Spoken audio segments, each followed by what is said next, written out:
نحمده ونصلي على رسوله الكريم اما بعد اعوذ بالله من الشيطان الرجيم بسم الله الرحمن الرحيم وقل لعبادي يقولوا التي هي احسن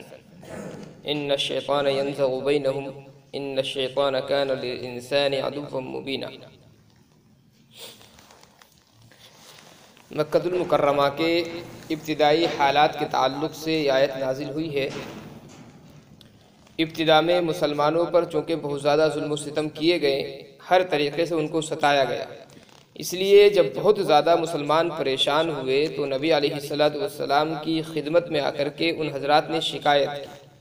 اور شکایت کا جو مقصود تھا صحابہ کرام رضی اللہ عنہم مجمعین کا وہ یہ تھا کہ آقا صلی اللہ علیہ وسلم ان کو لڑائی کرنے کی اور جہاد کرنے کی اجازت مرحمت فرمائے، چونکہ کافروں کی طرف سے مسلسل ایذائیں اور تکالیف تھی، اس لیے صحابہ کرام بھی یہ چاہتے تھے کہ اب ایک طرف سے لڑائی نہ رہے بلکہ دونوں جانب سے لڑائی ہو تاکہ جیت یا ہار کا فیصلہ ہو جائے۔ نبی علیہ السلام سے آ کر کے جب صحابہ کرام نے اپنی تکالیف کی شکایت فرمائی تو اس وقت یہ آیت نازل ہوئی، جس میں صحابہ کرام کو صاف صاف یہ حکم کر دیا گیا کہ ابھی لڑائی کی کسی بھی طریقے سے اجازت نہیں دی جاتی ہے، ہاں ابھی جو کام ہے مسلمانوں کا وہ صرف تبلیغ کرنا ہے۔ وَقُلْ لِعِبَادِي، اور اے نبی صلی اللہ علیہ وسلم میرے بندوں سے کہہ دیجئے یقول التی ہی احسن، وہ بات کہیں جو اچھی ہو، یعنی صرف دعوت کا کام کریں اور کافروں تک تبلیغ کریں۔ احسن سے مراد ہے لا الہ الا اللہ محمد رسول اللہ صلی اللہ علیہ وسلم کی شہادت دینا اور اس کی تبلیغ کرنا۔ ان الشیطان ینزغ بینہم، یقیناً شیطان ان کے درمیان نزاع پیدا کر دیتا ہے، جھگڑا پیدا کر دیتا ہے، فساد پیدا کر دیتا ہے۔ ان الشیطان کان للانسان عدوا مبینا، شیطان انسان کا کھلا ہوا دشمن ہے، یعنی جو کافروں کی سرکشیاں ہیں یہ یقیناً شیطان کی طرف سے ہے۔ مسلمانوں کے آپسی جو تنازعات ہوتے ہیں، اختلافات ہوتے ہیں، ان میں بھی شیطان یہ چاہتا ہے کہ کسی طریقے سے فساد کا ذریعہ ہو، جھگڑا ہو جائے، اور جو مسلمانوں کی کافروں سے لڑائی ہے ان میں بھی شیطان یہ چاہتا ہے۔ بعض حضرات یہ فرماتے ہیں کہ یہ آیت جو ہے خالص مسلمانوں کے تعلق سے ہی نازل ہوئی ہے، اور حضرت عمر رضی اللہ تعالیٰ عنہ کے تعلق سے خاص طور پر یہ آیت نازل ہوئی ہے۔ واقعہ یہ ہوا کہ حضرت عمر رضی اللہ تعالیٰ عنہ کا ایک مرتبہ کسی سے جھگڑا ہوا، سامنے والے نے گالی دی تو حضرت عمر رضی اللہ تعالیٰ عنہ نے بھی اس کو برا بھلا کہا۔ اس کے بعد میں حضرت عمر رضی اللہ تعالیٰ عنہ کے تعلق سے آیت نازل ہوئی ہے، جس کے بارے میں یہ کہا گیا ہے کہ اگر کوئی آدمی سامنے والا تمہیں گالی دے تو گالی دینے کی اجازت نہیں، بلکہ لڑائی جھگڑے میں بھی سنجیدگی سے بات کرنی چاہیے۔ ان الشیطان ینزغ بینہم، شیطان تمہارے درمیان فساد پیدا کرا دیتا ہے، یہ آپس میں دو مسلمانوں کا تذکرہ کیا گیا۔ ان الشیطان کان للانسان عدوا مبینا، یقیناً شیطان انسان کا کھلا ہوا دشمن ہے۔ ربکم اعلم بکم ان یشاء یرحمکم و ان یشاء یعذبکم، یہ بھی مسلمانوں کو حکم دیا جا رہا ہے کہ کافروں سے ابھی لڑائی جھگڑا نہیں کرنا ہے تمہیں۔ کافر اگر تمہیں ستا رہے ہیں تو صرف اتنا ان سے کہہ دو ربکم اعلم بکم، تمہارا رب تمہارے متعلق خوب جانتا ہے۔ ان یشاء یرحمکم او ان یشاء یعذبکم، کہ تم کو اسلام کی دولت سے نواز کر تمہارے اوپر اللہ رحم فرمائے، یا اسلام سے محروم کر کے تم کو عذاب دے۔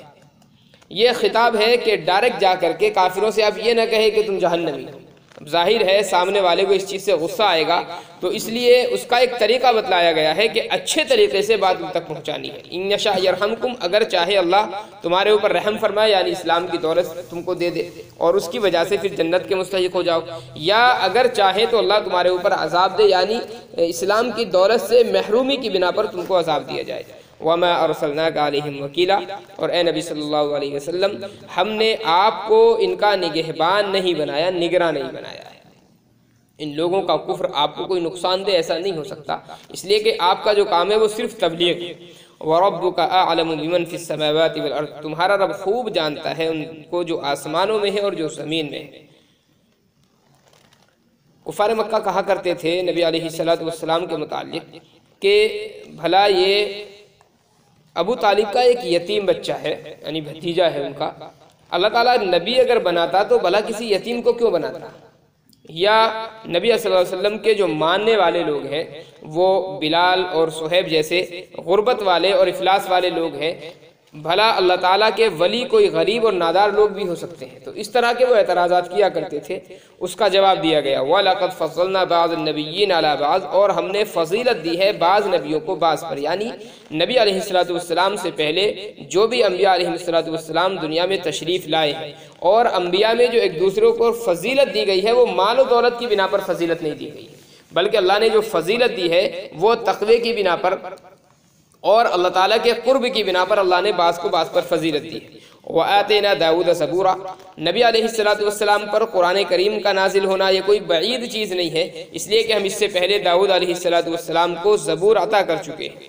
قُلِ ادْعُوا الَّذِينَ زَعَمْتُم مِّن دُونِهِ فَلَا يَمْلِكُونَ كَشْفَ الضُّرِّ عَنكُمْ وَلَا تَحْوِيلًا۔ کفار مکہ میں سے بہت سارے لوگ وہ تھے جو کچھ جناتوں کی عبادت کرتے تھے، یعنی جناتوں کو اپنا خدا سمجھتے تھے۔ نبی صلی اللہ علیہ وسلم نے جب جناتوں میں تبلیغ فرمائی تو بہت سارے جنات اسلام کے اندر بھی داخل ہوئے ہیں۔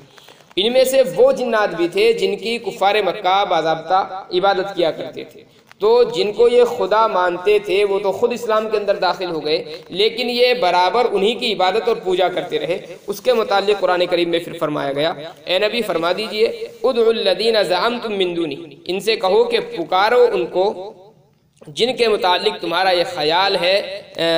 کہ وہ اللہ کے علاوہ معبود ہیں۔ فلا یملکون کشف الضر عنکم، وہ تم سے کسی بھی تکلیف کو دور کرنے کی استطاعت نہیں رکھتے، ولا تحویلا، اور نہ ہی منتقل کرنے کی طاقت رکھتے ہیں، بالکل ختم بھی نہیں کر سکتے، اور ایک تکلیف کو یہاں سے ہٹا کر کے دوسرے پر وہ جاری کر دیں ایسا بھی نہیں کر سکتے۔ اولئک الذین یدعون یبتغون الی ربہم الوسیلہ، بلکہ وہ حضرات جن کو یہ پکارتے ہیں، یعنی جن کو یہ معبود بناتے ہیں، وہ خود وسیلہ تلاش کرتے ہیں اپنے رب کا، ایہم اقرب، کہ ان میں سے کون زیادہ اللہ کا قرب حاصل کرے، وَيَرْجُونَ رَحْمَتَهُ، اور اپنے رب کی رحمت کے امیدوار ہوتے ہیں، وَيَخَافُونَ عَذَابَهُ، اور اللہ تعالیٰ کے عذاب سے ڈرتے رہتے ہیں، إِنَّ عَذَابَ رَبِّكَ كَانَ مَحْذُورًا، یقیناً تمہارے رب کا عذاب ڈرنے ہی کی چیز ہے۔ مطلب یہ کہ جن کو یہ خدا بناتے ہیں اور جن کو معبود بناتے ہیں، ان کی کیفیت تو خود یہ ہے کہ وہ خود اس میں محنت اور مشقت کرتے ہیں اور اللہ تعالیٰ کا قرب حاصل کرنے کی کوشش کرتے ہیں، تو وہ خود تو اللہ تعالیٰ کی عبادت کر رہے ہیں اور یہ الٹا ان کو معبود بنائے۔ اب ظاہر ہے جو ذات خود عبادت کرنے والی ہو، عابد ہو، وہ معبود نہیں ہو سکتی، یا جو اپنی مصیبتوں میں اللہ تعالیٰ کو پکارنے والی ہو، اپنی مصیبتوں کو دور کرنے کے لیے کسی دوسری ذات کو پکارے، وہ خود مصیبتوں کو دور کرے، ایسا نہیں ہو سکتا ہے۔ تو جن جناتوں کو یہ معبود بناتے ہیں، جناتوں کے علاوہ بھی جیسے کہ حضرت عیسیٰ علیہ السلام کو معبود قرار دیتے ہیں، یا حضرت عزیر علیہ السلام کو معبود قرار دیتے ہیں، تو جنات ہو یا جنات کے علاوہ دیگر شخصیات ہو، جن کو بھی یہ معبود بناتے ہیں، وہ سب ایسے ہیں کہ رب کی تلاش میں، رب کی جستجو میں وہ خود کے محنت اور مشقتیں کرتے ہیں اور اللہ تعالیٰ کے عذاب سے ڈرتے رہتے ہیں۔ وَإِن مِّن قَرْيَةٍ إِلَّا نَحْنُ مُهْلِكُوهَا قَبْلَ يَوْمِ الْقِيَامَةِ، اور کوئی بستی ایسی نہیں ہوگی مگر ہم اس کو ہلاک کر دیں گے قیامت کے دن سے پہلے، او مُعَذِّبُوهَا عَذَابًا شَدِيدًا، یا اس کو سخت عذاب دیں گے۔ ہلاکت سے مراد ہے موت واقع کر دینا۔ اب ظاہر ہے کہ قیامت سے پہلے اللہ تبارک و تعالیٰ کا ایک فیصلہ یہ ہے کہ تمام چیزیں فنا ہو جائیں گی، تو اسی میں ہلاکت بھی ہے۔ ہلاکت بسا اوقات عذاب کی سبب سے بھی ہوتی ہے اور بسا اوقات بغیر عذاب کے کسی چیز کو ختم کر دینے کو بھی ہلاکت سے تعبیر کر دیا جاتا ہے۔ یہاں پر دونوں چیزیں مراد ہیں، یا تو فطری موت اللہ تعالیٰ ان کو دے دے گا اور وہ نیست و نابود ہو جائیں گے، یا اللہ تعالیٰ ان کے اعمال کی وجہ سے ان کے اوپر عذاب نازل فرمائے گا۔ کان ذلک فی الکتاب مسطورا، یہ کتاب یعنی لوح محفوظ میں لکھا ہوا ہے، یعنی اللہ تعالیٰ کا فیصلہ ہے۔ وما منعنا ان نرسل بالآیات الا ان کذب بها الاولون،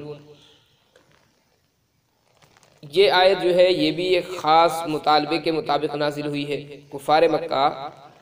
یہ مطالبہ کیا کرتے تھے نبی صلی اللہ علیہ وسلم سے کہ اگر آپ کے دعوے کے مطابق آپ اللہ کے نبی ہیں اور اللہ تعالیٰ جو ہے اپنے انبیاء کو بہت ساری طاقتوں سے نوازتا ہے جو دیگر لوگوں کو نہیں دیتا، تو آپ ایسا کریں، مکہ المکرمہ جو ہے چھوٹی سی جگہ ہے اور اس کے چاروں طرف پہاڑ ہیں، ہم لوگ کھیتی باڑی سے بڑے پریشان رہتے ہیں، اس لیے اگر آپ اللہ کے واقعی نبی ہیں تو ذرا ان پہاڑوں کو حکم دے ذرا دور دور چلے جائیں، یہاں سے لمبا چوڑا میدان خالی ہو جائے تاکہ ہم کھیتی باڑی کر سکیں۔ کبھی کہا کرتے تھے کہ آپ اللہ کے نبی ہیں تو ذرا سور پہاڑ کو سونے کا بنا کر کے دکھائیں، اس طرح کے مطالبات ان کے ہوتے تھے۔ روایت میں آتا ہے کہ جب ان لوگوں نے یہ مطالبہ کیا تو نبی علیہ السلام کی جانب پھر وحی اللہ تعالیٰ کی جانب سے فرشتے کو حکم دے کر کے بھیجا گیا. فرشتے نے آ کر کے عرض کیا کہ اللہ کے رسول جیسا یہ لوگ مطالبہ کرتے ہیں یہ آپ کے اوپر بات ہے. اگر آپ چاہیں تو اللہ تبارک و تعالیٰ ان کے مطالبے کو رد کر دے اور تاخیر کر دے، اس میں پورا نہ کرے، اور آپ چاہیں تو اللہ تبارک و تعالیٰ ان کے مطالبے کو فوراً پورا کر دے گا. یعنی ان کے کہنے کے مطابق پہاڑ کو سونے کا بنا دیا جائے گا اور پہاڑوں کو دور دور کر دیا جائے گا. لیکن فرشتے نے کہا کہ اللہ تبارک و تعالیٰ یہ فرماتا ہے کہ اگر مطالبہ پورا کر دیا گیا اور اس وقت یہ ایمان لے کر کے نہ آئے تو ہلاک ہو جائیں گے فوراً. چونکہ اللہ تعالیٰ کا یہ دستور رہا ہے کہ جب قوم نے کسی معجزے کا مطالبہ کیا ہے اور پھر اس معجزے کے آ جانے کے بعد قوم نے اسلام کو قبول نہیں کیا ہے تو پھر اللہ تبارک و تعالیٰ نے ان کو ہلاک و برباد کر دیا ہے. نبی صلی اللہ علیہ وسلم نے فرمایا کہ میں یہ چاہتا ہوں کہ ان کے مطالبے کو پورا نہ کیا جائے بلکہ اس میں تاخیر کر دی جائے. اس وقت یہ آیت نازل ہوئی وَمَا مَنَعَنَا أَن نُرْسِلَ بِالْآيَاتِ، اور ہمیں مانے نہیں ہے کوئی چیز کہ ہم ان کی طلب کی ہوئی نشانیوں کو بھیجیں، اور ان کی مطلوبہ نشانیوں کو بھیجنے سے ہمیں یہ چیز مانے ہے إِلَّا أَن كَذَّبَ بِهَا الْأَوَّلُونَ کہ پہلے لوگوں نے اس کی تکذیب کی ہے. یعنی دیگر قومیں جو گزری ہیں ان کا بھی یہ معاملہ رہا کہ معجزات کا مطالبہ تو کیا ہے، لیکن جب اللہ تعالیٰ نے معجزات نازل فرمائے اس کے بعد بھی وہ لوگ منکر ہو گئے. اب منکر ہو گئے تو پھر ہلاکت و بربادی ان کے اوپر آئی ہے. تو کہیں ایسا نہ ہو کہ امت محمدیہ پر بھی اس کی پاداش میں ہلاکت و بربادی آ جائے. وَآتَيْنَا ثَمُودَ النَّاقَةَ مُبْصِرَةً، ایک معجزہ کا تذکرہ پھر فرمایا گیا کہ ہم نے قوم سمود کو اونٹنی عطا فرمائی تھی جو بصیرت کا سامان تھی. پیچھے واقعہ تفصیل سے اس کا بتایا تھا. فَظَلَمُوا بِهَا، ان لوگوں نے اس کے ساتھ میں ظلم کیا، یعنی اس کو دھوکے سے قتل کر دیا تھا. وَمَا نُرْسِلُ بِالْآيَاتِ إِلَّا تَخْوِيفًا، اور ہم نشانیاں بھیجتے ہیں ڈرانے ہی کے لیے. وَإِذْ قُلْنَا لَكَ إِنَّ رَبَّكَ أَحَاطَ بِالنَّاسِ، اور یاد کیجیے اس وقت کو جب کہ ہم نے آپ سے کہا تھا کہ تمہارا رب لوگوں کا یعنی قریش کا احاطہ کیے ہوئے ہے. وَمَا جَعَلْنَا الرُّؤْيَا الَّتِي أَرَيْنَاكَ إِلَّا فِتْنَةً لِلنَّاسِ وَالشَّجَرَةَ الْمَلْعُونَةَ فِي الْقُرْآنِ، اور ہم نے نہیں دکھلایا آپ کو وہ حادثہ جو ہم نے آپ کو دکھلایا مگر لوگوں کی آزمائش کے لیے، اور ہم نے نہیں برپا کیا وہ حادثہ جو آپ کو دکھلایا مگر لوگوں کی آزمائش کے لیے. وَالشَّجَرَةَ الْمَلْعُونَةَ فِي الْقُرْآنِ، اور وہ درخت جس پر لعنت کی گئی ہے قرآن کریم میں. وَنُخَوِّفُهُمْ، اور ہم ان لوگوں کو ڈراتے ہیں. فَمَا يَزِيدُهُمْ إِلَّا طُغْيَانًا كَبِيرًا، لیکن ان کی سرکشی بڑھتی ہی جاتی ہے. یہاں پر جو ہے یہ واقعہ جس کا تذکرہ کیا گیا ہے کہ ہم نے آپ کو واقعہ دکھلایا، یہ واقعہ رونما ہوا ہے،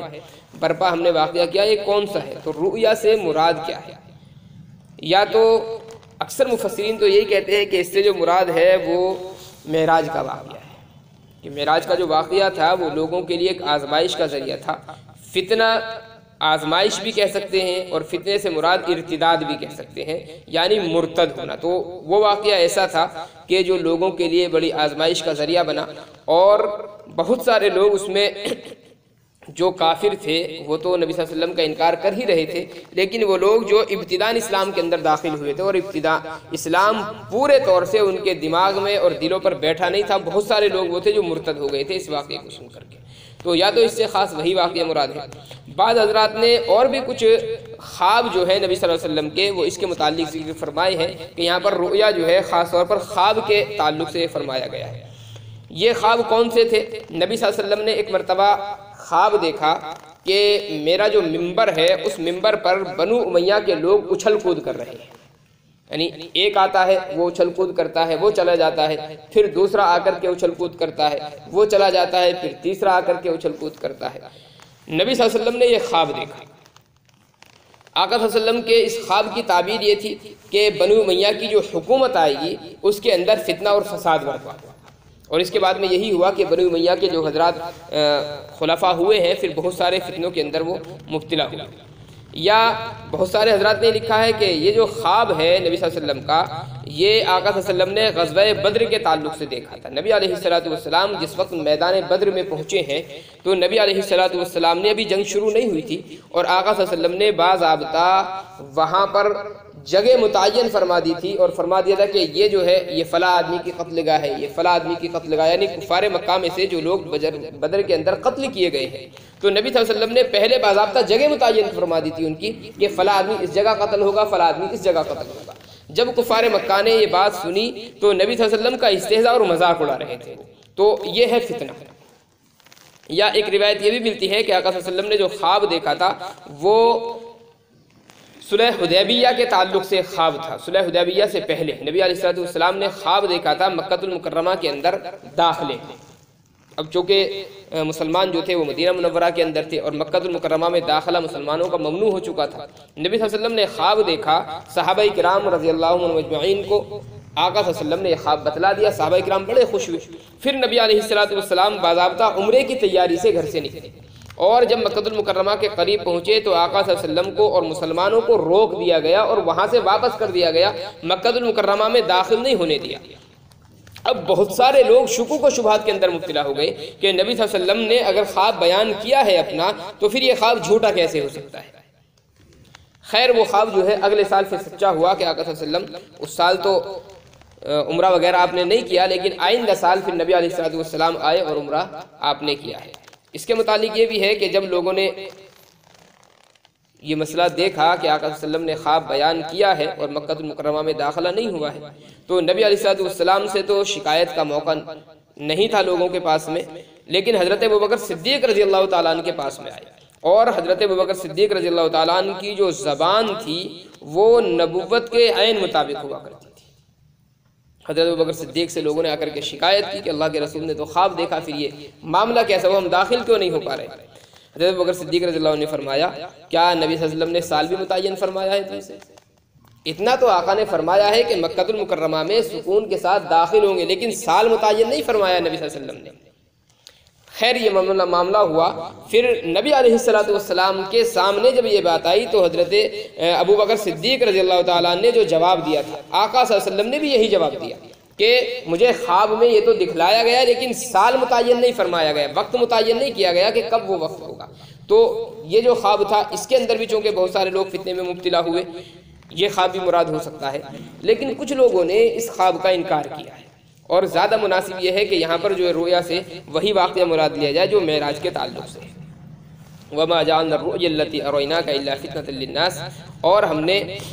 جو واقعہ برپا کیا جو ہم نے برپا کیا جو آپ کو دکھلایا وہ لوگوں کے لیے آزمائش تھا۔ وَالشَّجَرَةَ الْمَلْعُونَةَ فِي الْقُرْآنِ، اور وہ درخت جس پر لعنت کی گئی ہے قرآن کریم میں یہ بھی آزمائش تھی۔ نبی علیہ السلام جب دوزخ کے تعلق سے عذابات بیان فرماتے تھے تو اس میں ایک عذاب دوزخ میں چونکہ یہ بھی ہے کہ اس زقوم کا درخت ہوگا، لوگوں کو جب بھوک لگے گی تو زقوم کے درخت سے کھانے کو دیا جائے گا۔ تو ابو جہل جو ہے یہ مذاق اڑاتا تھا اور کہتا تھا کہ دیکھو عجیب تمہارے نبی ہیں، ایک طرف یہ بھی کہتے ہیں کہ جہنم کے اندر آگ ہوگی اور ایک طرف یہ بھی کہتے ہیں کہ جہنم میں درخت بھی ہوگا، بھلا آگ کے اندر درخت کا کام کیا ہے؟